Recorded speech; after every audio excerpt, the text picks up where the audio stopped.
मेरे सफल मेरे पति से नफरत करते थे, इसलिए जायदाद के लालच में पति को छोड़कर शुक्र के साथ रात गुजारने चली गई। जब कमरे में दाखिल हुई तो होश उड़ गए क्योंकि के शासक वहां तो मैं काले रंग की खूबसूरत नाइटी पहन रखी थी और आखिरी नज़र शीशे में देखा तो फोटो पर डार्क रेड लिपस्टिक और खुले हुए बाल में खूबसूरती में और भी बढ़ोतरी कर रही थी। मुझे विश्वास था कि कोई भी मर्द मुझे ऐसे देखकर मुकुल मेरा दीवाना हो सकता था, तो फिर मेरे ससुर जो 60 साल की उम्र के थे और काफ़ी सालों से अकेले जिंदगी गुजार रहे थे, वो क्यों न मेरे काबू में आते। एक औरत को मर्द को फासला कोई मुश्किल नहीं होता, और फिर एक ऐसा मधु जिसकी पत्नी को दुनिया से काफ़ी समय हो चुका था, उसके इस बात को जगाना इतना मुश्किल काम नहीं था। यही सोचकर मैं अपने आप को तैयार किए हुई थी। मैं वो चिंगारी थी जो किसी भी मर्द के दिल में जज्बात की आग लगा सकती थी। मुझे पूरा विश्वास था कि आज की रात में अपना मकसद हासिल कर लूंगी और अपने ससुर को अपना दिमाग खाना बनाकर होंगे। एक बार बुरा मेरे हुस्न के जाल में फंसा तो ये सारी जायदाद खुद मेरी झोली में आ जाएगी। मैं एक तारीफ की नज़र अपने ऊपर डालते हुए जोसेफ लाभ उठाया और एक नशे की गोली निकाल कर उसने मिला दी। मैंने सोच लिया था अगर वो आसानी से मेरे काबू न आया तो ये नशे की गोली मेरा काम आसान कर देगी, फिर सब कुछ मेरा हो जाएगा। यही सोचकर मेरे चेहरे पर मुस्कुराहट आ गई थी कि मुझे इस तरह देखकर मेरे बुरे ससुर का क्या हाल होगा। मुझे यकीन था वो खुद ही मेरे कदमों में आ बैठेगा। यह सब कुछ मैं जायदाद चिन्हित कर रही थी, वो जायदाद जिसकी खातिर मैंने उसके बेटे से शादी करने की गलती की थी। पैसा वो चीज़ है जो इंसान को कुछ भी करने पर मजबूर कर देता है, जिसे हासिल करने के लिए इंसान किसी भी हद तक जा सकता है, और मैं भी इसी पैसे के पीछे पागल थी। मेरी जिंदगी की सबसे बड़ी कमी पैसा थी और अब मैं किसी भी सूरत उसे खुद से दूर नहीं करना चाहती थी, फिर चाहे उसके लिए मुझे अपने ससुर के साथ ही क्यों ना सोना पड़ता। मैं अपने ससुर की पीठ पर खंजर घोंपने को भी तैयार ही आज की रात मेरी जिंदगी बदल कर रख देती। वो सब कुछ मुझे हासिल होने वाला था जो मैं चाहती थी। मैंने घड़ी की तरफ देखा तो रात के 2 बज रहे थे। मुझे विश्वास था इस वक्त इस बड़े बंगले में मेरे और मेरे ससुर के अलावा और कोई नहीं है, क्योंकि सारे नौकर रात के 1 बजते ही अपने क्वार्टर में चले जाते थे। जूस ग्लास हाथों में लिए छोटे छोटे कदम उठाती हुई मैं अपने ससुर के कमरे के दरवाजे पर पहुंची थी। हाथ लगाते ही दरवाजा खुलता चला गया था। मुझे लग रहा था कि किस्मत की देवी आज पूरी तरह से पर मेहरबान है, लेकिन जैसे ही मैं कमरे में दाखिल हुई मेरे शफी आसमान गिर पड़ा। कमरे के अंदर का मंजर देखकर मेरी आंखों के आगे अंधेरा छा गया था, क्योंकि मेरे ससुर के साथ वहां तो और भी बड़ा सा बंगला, करोड़ों की जायदाद, लग्जरी गाड़ियां, बैंक बैलेंस, क्या कुछ नहीं था, लेकिन जो कुछ भी था मेरे ससुर का था, और यही एक बात मेरे दिल को छीनने के लिए काफी थी। मैंने इस गलतफहमी में अपने पति से शादी कर ली थी कि वो इस करोड़पति आदमी है, लेकिन शादी के अगले दिन ही मुझे अपने पति की हैसियत का अंदाजा हो गया था और अपने फैसले पर पछतावा होने लगा था कि काश शादी से पहले मुझे पर होता। यह सब कुछ मेरे ससुर के नाम पर है और मेरे ससुर मेरे पति से हद से ज्यादा नफरत करते हैं, तो मैं तो अपने पति के बजाय अपने बूढ़े ससुर से ही शादी रचा ली थी, क्योंकि मेरा मकसद तो सिर्फ और सिर्फ पैसा हासिल करना था। लेकिन अब पसारने का कोई फायदा नहीं था, क्योंकि मेरी शादी तो हो चुकी थी और मेरा पति उससे मोहब्बत करता था। वो किसी भी सूरत मुझे छोड़ने वाला नहीं था और उससे तलाक लेकर भी मुझे कुछ हासिल होने वाला नहीं था। शादी के अगले दिन ही जिस तरह डाइनिंग टेबल पे मेरे ससुर ने मेरे पति को सब नौकरी के सामने बातें सुनाई थी, मुझे अंदाजा हो गया था इस घर में मेरे क्या हैसियत है। मेरे ससुर ने नौकरों की मौजूदगी का भी कोई एहसास नहीं किया था और मेरा पति सर झुकाकर खड़ा रहा, और उस समय मेरे दिल में यह बात घर कर गई थी कि जब इस घर में मेरे पति की कोई हैसियत नहीं तो भला इस घर में मेरी क्या हैसियत होगी, मेरा क्या सम्मान होगा। लेकिन मेरे ससुर मेरे पति के साथ ऐसा व्यवहार क्यों रखते थे, यह बात मुझे मालूम नहीं थी। मैंने सोचा कि मालूम करने की कोशिश करती हूँ कि मेरे पति और ससुर के बीच क्या समस्या है, क्योंकि मेरे ससुर अपने बेटे से इतनी नफरत करते हैं कि आखिर किसी तरह वह मामला सुलझ जाता तो सारी जायदाद खुद ब खुद मेरे पति के नाम आ जाती, क्योंकि वो अपने बाप का इकलौता बेटा था। और यही जानने के लिए मैंने कोशिश शुरू कर दी थी। कभी मैं घर के नौकरों से सवाल जवाब करती है तो कभी अपने पति को खुद की कोशिश करती, लेकिन नौकरों को भी कुछ भी मालूम नहीं था। यही बात करते कि बड़े साहब गुस्से के तेज है, हर वो छोटे साहब से हमेशा ऐसे ही बात करते हैं, और जब पति से इस बारे में बात करती तो मेरा पति अपने बाप के बारे में एक शब्द भी सुनना पसंद नहीं करता था। जब भी मैं अपने ससुर की चर्चा करते तो मेरा पति गुस्से से बाहर निकल जाता और मैं न उम्मीद से रह जाती। जैसे जैसे समय गुजर रहा था मेरे अंदर का गुस्सा बढ़ता ही जा रहा था। छोटी छोटी चीजों के लिए तरसने लगी थी, लेकिन मेरा पति अपने बाप के कारोबार में मामूली सा वकर था और उनके पास मुश्किल लुटाने के लिए एक पैसा भी नहीं था। उसे बस तनख्वाह मिलती थी जो महीने के महीने खर्च करता था। मैं अपने पति से जब किसी भी चीज़ की जिद करती तो मेरा पति हिसाब किताब लगाने बैठ जाता कि वो चीज़ उसकी तनख्वाह में आ भी सकती है या नहीं, और यही बात मेरे तन बदन में आग लगाने के लिए काफ़ी होती थी। दिन गुजरने के साथ साथ मेरे अंदर बेचैनी बढ़ती ही जा रही थी। कहने को तो मैं महल में रहती थी, लेकिन मेरी और आज भी नौकरों की जैसे ही पहनने के लिए अच्छे कपड़े थे, और न ही घर के नौकर मेरी कोई बहुत मानते थे। अंतर्धार्मिक किसी कष्ट का चलता था तो वो मेरे ससुर थे। खाना तक उनकी मर्जी से ही बनता था और वही सब कुछ मुझे भी खाना पड़ता था। जो ससुर हुक्म दे दिया करते थे वो हुक्म पत्थर की लकीर हुआ करता था। इस बात को लेकर कभी मैं अपने पति से झगड़ा करती तो वो कहता कि अगर तुम यहाँ गुजारा नहीं कर सकते तो हम किराए के घर में चलते हैं।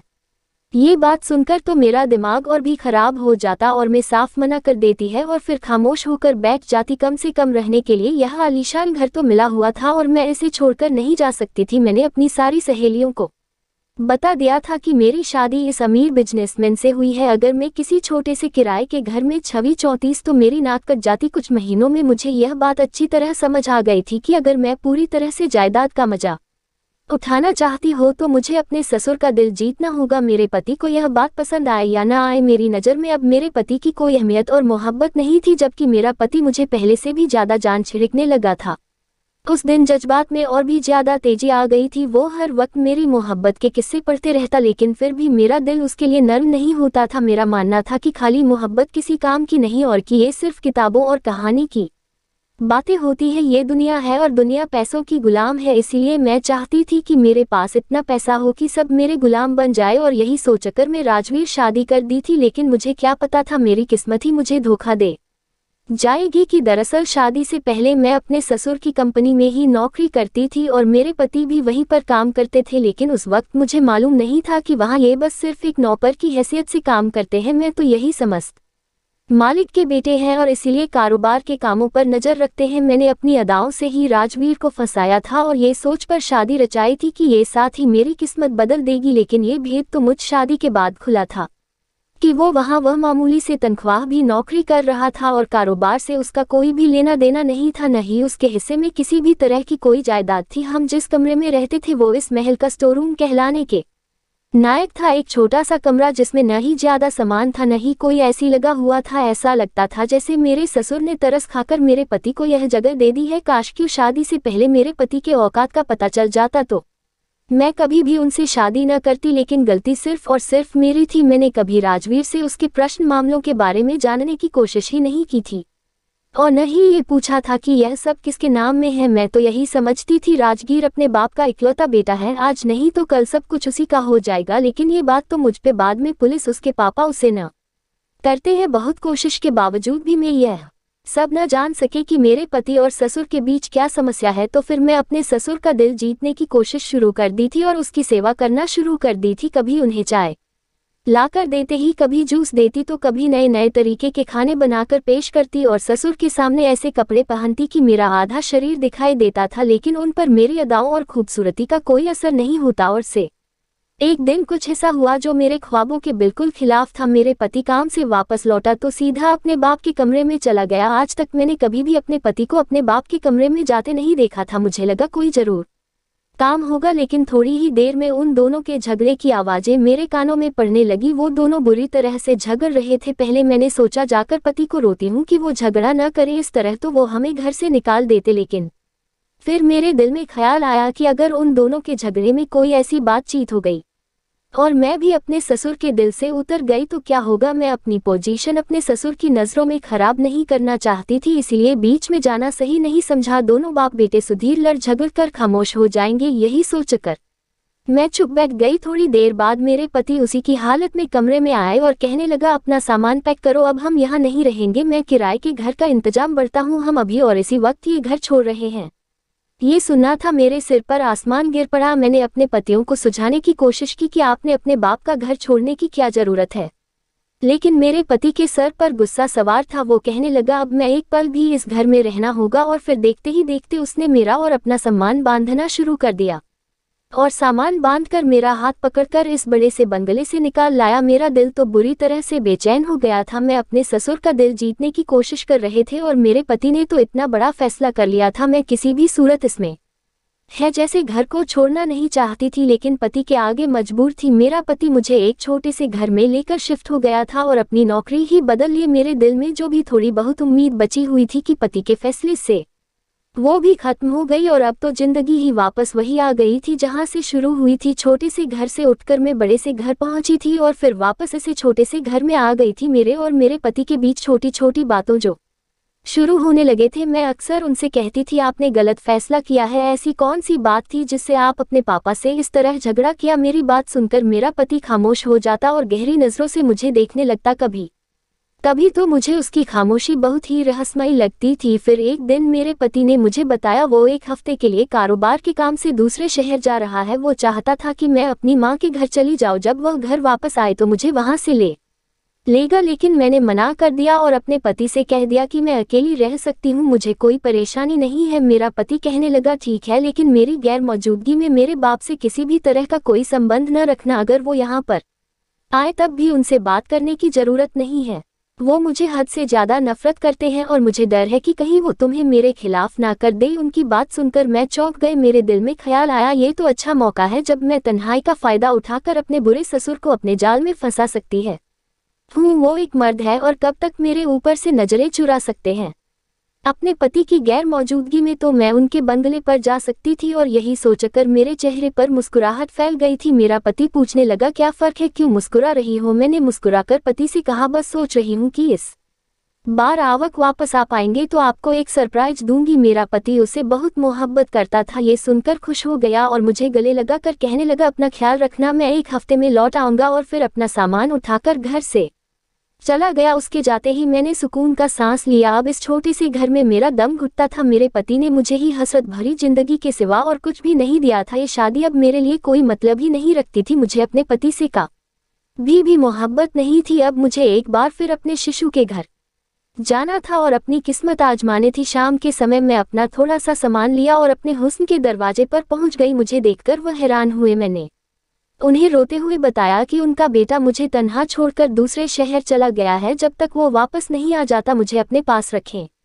पहले तो मेरे ससुर हैरत से मुझे देखने लगी और फिर उन्होंने नौकर से कहकर मेरा कमरा खुलवा दिया। मुझे लगा कि मुझे इतनी आसानी से दोबारा से जगह नहीं मिलेगी, लेकिन मेरे सुश्रुत ने ज्यादा सवाल जवाब नहीं किए थे। अब मुझे राहत का इंतजार था कि जब मैं अब आसानी से अपना मकसद पूरा कर सकती थी। ये रात 2 बजे ही मैं खूब तैयार होकर अपने ससुर के कमरे के दरवाजे पर पहुंच गई। मेरे हाथ में जूस का गिलास था जिसे मैं नशे की गोली भी डाली थी। मेरा इरादा था कि अगर मेरे ससुर उत्तरी मेरे पीछे दीवाने नहीं होंगे तो मैं उन्हें जिन जूस पिला दूंगी और नशे के बाद तो वो अपने होश ही खो बैठेंगे और मैं उनकी ऐसी कोई वीडियो रिकॉर्ड कर होंगी जिससे उन्हें ब्लैकमेल करके पैसे हासिल करती रहूंगी।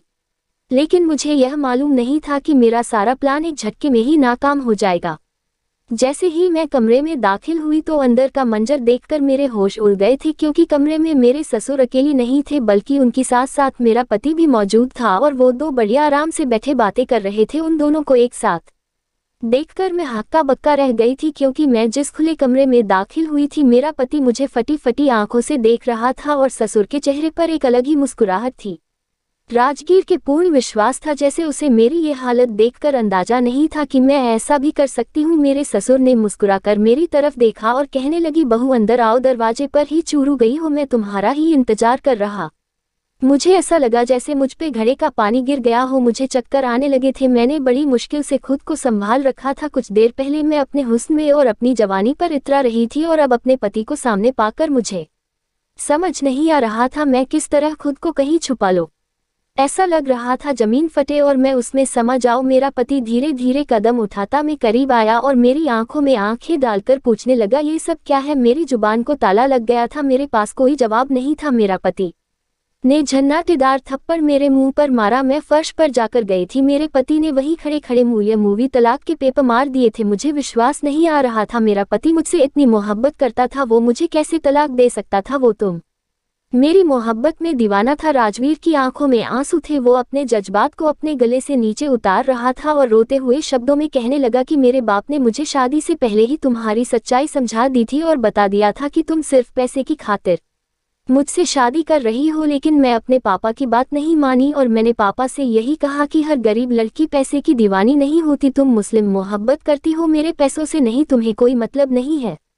पापा ने मुझसे कहा कि तुम आजमा कर देख लो, जो मैंने कहा है वही सच साबित होगी। ये लड़की मेरे ऑफिस में काम करती है, मैं इसे अच्छी तरह जानता हूँ। इस पैसों के लालची है, मुझे अपनी मोहब्बत पर पूरा विश्वास था, इसलिए मैंने तुम्हें आजमाए की बातें हामी भर ली थी। पापा मुझसे नफरत नहीं करते थे, लेकिन तुम्हें आजमाने के लिए पापा ने मुझे नौकर बना दिया था और खुद मालिक बन गए और मुझसे नफरत का इजहार करने लगे थे, ताकि तुम्हें इस बात का विश्वास हो सके कि मेरे पास कोई दौलत जायदाद नहीं है और ना ही कभी हो सकती है। पापा को विश्वास था कि वो सच साबित होंगे, इसीलिए उन्होंने तालाब के पेपर पहले ही बनवा रखे थे। वो मेरी जिंदगी में तुम्हें बर्दाश्त नहीं कर सकते थे, क्योंकि तुम एक लालची लड़की थी। मुझे लगा था कि मेरी खाली हाथ होने पर भी तुम्हें कोई फर्क नहीं पड़ेगा, तुम मुझे पहले जैसी ही मोहब्बत करोगे, लेकिन हर गुजरते दिन के साथ तुम मुझसे दूर होती चली गई। लेकिन मैं फिर भी अपनी मोहब्बत में कोई कमी न छोड़ी। मैं अपनी मोहब्बत से तुम जीत लेना चाहता था, लेकिन नौ दौलत की वजह से तुमने मुझे छोड़ दिया और छोटी से छोटी बात पर मेरे साथ झगड़ा शुरू कर दिया। मैं जान गया था कि पापा की बात सच है, लेकिन फिर भी तुम्हारे लिए पापा से लड़ता रहा। हाँ, और फिर जब एक दिन पापा ने मुझे बताया कि तुम उनके सामने आती हो, तो मुझे विश्वास नहीं आया। अकेले में आ गया और पापा से झगड़ा शुरू कर दिया कि वो तुम पर इस तरह से इल्जाम लगाए, लेकिन पापा ने कहा कि वो सच कह रहे हैं। फिर भी मैंने अपने बाप से ज्यादा तुम पर विश्वास किया और तुम्हें यहाँ से लेकर अलग हो गया, और बार बार मुझे फोन करके कहते रहे और यकीन दिलाने की कोशिश करते रहे कि वो सच कह रहे हैं, लेकिन फिर भी मैं उनका भरोसा न कर सका।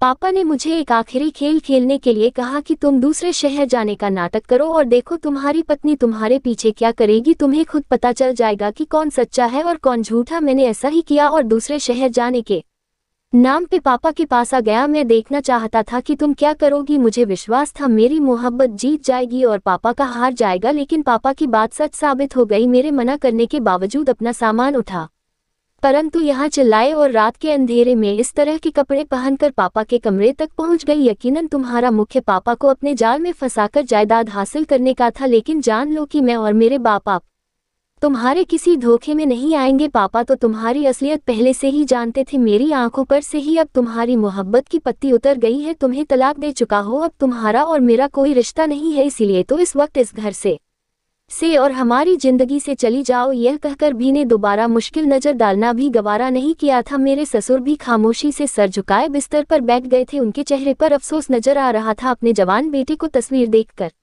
वो भी खुश नहीं थे। उन्होंने अपने बेटे की आखिर जरूर खोल दी थी, लेकिन उनके बेटे का दिल भी टूटा था। मैंने रोते हुए राजवीर से माफी मांगनी चाहिए, लेकिन राजवीर ने मुझे माफ नहीं किया, बल्कि आधी रात को ही मुझे घर से निकाल दिया। मैं अपना थोड़ा सा सामान लिए अपनी माँ के दरवाजे पर चली आई और आज भी अपनी माँ की दहलीज पर बैठी हूँ। राजगीर के साथ बिताए पल मुझे याद आते हैं और मुझे एहसास होता है कि वहाँ कई राज ने मुझसे सच्ची करता था और उसकी मोहब्बत दुनिया की किसी भी डॉलर से ज्यादा कीमती थी। मैंने उसके साथ कुछ ही महीने गुजारे थे और उसने मुझे दुनिया का ऐशो आराम और महंगे तोहफे तो नहीं दिए थे, लेकिन अपनी मोहब्बत का मान जरूर दिया था कि इज्जत से उनके साथ खड़ी हो सकती थी। तलाक के दूसरे दिन ही राजनीति मुझे 5 लाख रुपए भेज दिए थे कि अब तुम्हारा मेरे ऊपर कोई भी हक नहीं बनता है, लेकिन मैं अब अपनी जिंदगी में तन्हा और उदास हूँ और मेरे पास कुछ भी नहीं है। मेरी आप सब बहनों से विनती है कि लालच में आकर कभी अपना घर बर्बाद न करे। अगर इस दुनिया में सबसे ज्यादा कोई चीज कीमती है तो वो एक ऐसा इंसान है जो आपसे सच्ची मोहब्बत करे।